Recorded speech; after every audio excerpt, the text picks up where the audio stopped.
Bismillahirrahmanirrahim. Assalamualaikum warahmatullahi wabarakatuh. Halo anak-anak ibu guru. Kita berjumpa lagi. Bagaimana kabarnya, Nak? Masih semangat?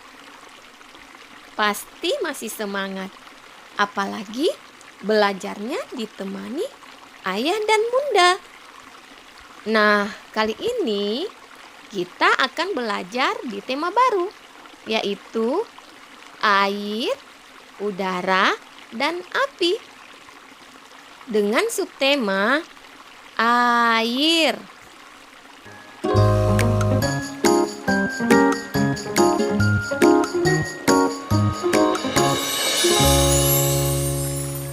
Tetapi seperti biasa, kita mulai dengan berdoa dulu. Mari sama-sama kita berdoa. Doa belajar dimulai. Bismillahirrahmanirrahim. Rabbi zidni ilma warzuqni fahma. Ya Allah, tambahkanlah kepadaku ilmu dan pemahaman yang baik. Amin. Nah, bagaimana, Nak? Sudah siap belajarnya?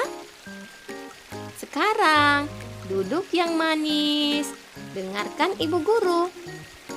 Anak-anak ibu guru yang hebat, kali ini kita akan belajar tentang guna atau manfaat air, kemudian bahaya air, sifat air, dan sumber-sumber air.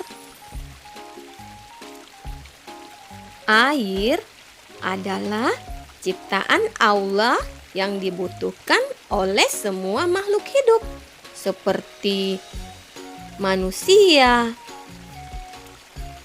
binatang atau hewan, dan tumbuh-tumbuhan. Nah, sekarang mari kita lihat guna atau manfaat air.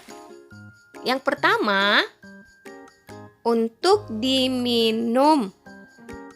Kemudian dipakai bunda-bunda di rumah untuk memasak. Dipakai untuk mencuci pakaian, mencuci kendaraan, kemudian menyiram tanaman, dan yang tidak kalah pentingnya adalah dipakai untuk membersihkan badan kita dari kuman dan kotoran yang melengket di tubuh kita. Cara membersihkan tubuh kita dari kuman dan kotoran dengan cara bagaimana, Nak? Iya, pintar, dengan cara mandi. Jadi, salah satu guna air atau manfaat air yaitu digunakan untuk mandi. Nah, itu tadi beberapa manfaat atau guna air. Masih banyak lagi yang lain ya, Nak. Yang ibu guru sebutkan ini hanya sebagiannya saja. Selain memiliki manfaat, air juga bisa menjadi berbahaya. Kenapa ya berbahaya? Anak-anak ada yang tahu? Air akan menjadi berbahaya jika terjadi banjir. Anak-anak tahu apa penyebab banjir? Air yang besar dan meluap-luap menyebabkan banjir. Perhatikan ya, Nak. Penyebab banjir atau banjir terjadi karena hujan yang lebat dalam waktu yang lama dan sungai yang penuh dengan sampah. Seperti ini.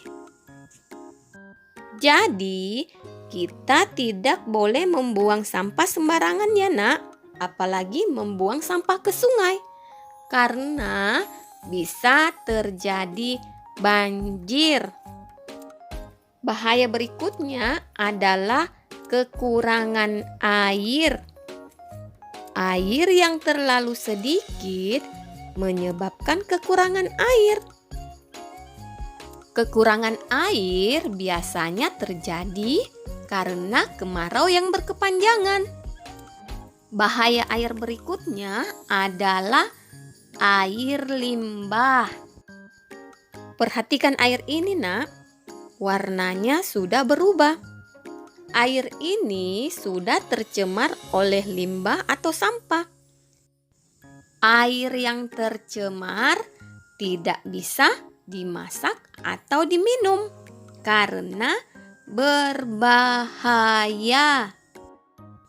Nah, itu tadi bahaya air di dalam kehidupan kita sehari-hari.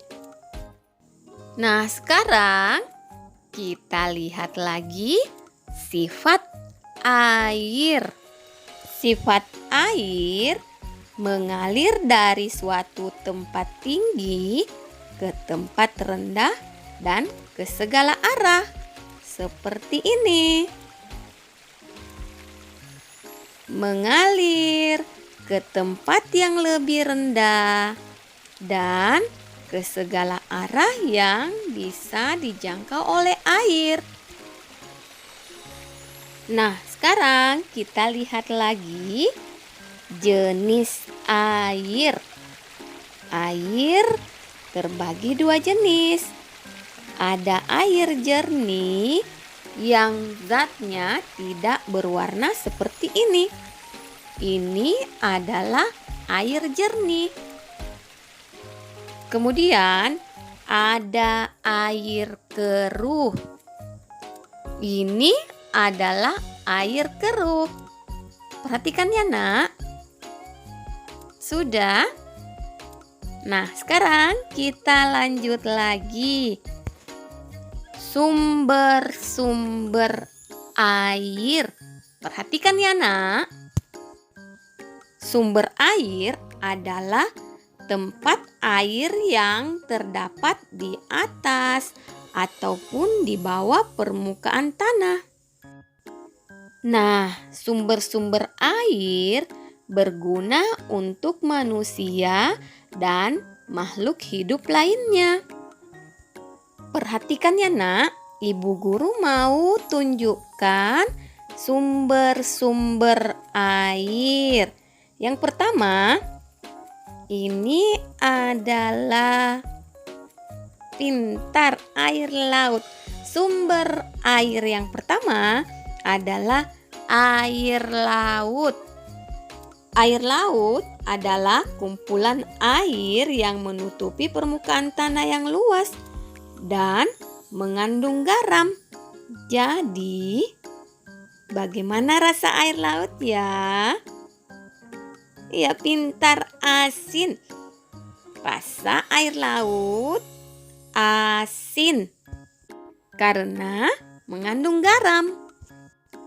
Sumber air berikutnya adalah air danau. Ini adalah danau. Danau adalah kumpulan air tawar yang berasal dari air hujan dan mata air. Seperti bendungan tidak mengalir tetapi tetap berada dalam suatu tempat, jadi tidak mengalir seperti sungai.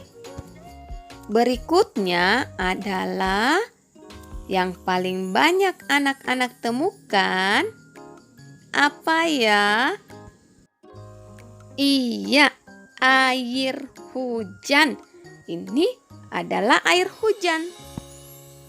Air hujan berasal dari awan mendung di langit. Nanti pada tema gejala alam, ibu guru akan memberitahu anak-anak bagaimana hujan itu bisa terjadi. Berikutnya adalah air terjun. Air terjun adalah kumpulan air yang berada di tempat tinggi dan mengalir melalui tebing dan jatuh ke bawah menjadi air terjun. Biasanya berada di daerah perbukitan atau di pegunungan. Seperti ini.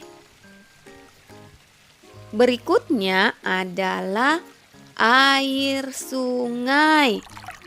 Ini adalah air sungai. Air sungai adalah air yang mengalir terus-menerus dari gunung menuju laut. Sumber air berikutnya adalah air sumur. Sudah pernah lihat sumur? Belum pernah? Nah, amati gambar ibu guru ya nak. Ini adalah sumur. Sumur adalah sumber air yang digali ke dalam tanah. Sudah diamati nak? Nah, sekarang kita lihat sumber air berikutnya. Ada mata air. Ini adalah mata air. Mata air adalah air tanah yang keluar sendiri ke permukaan tanah. Seperti ini.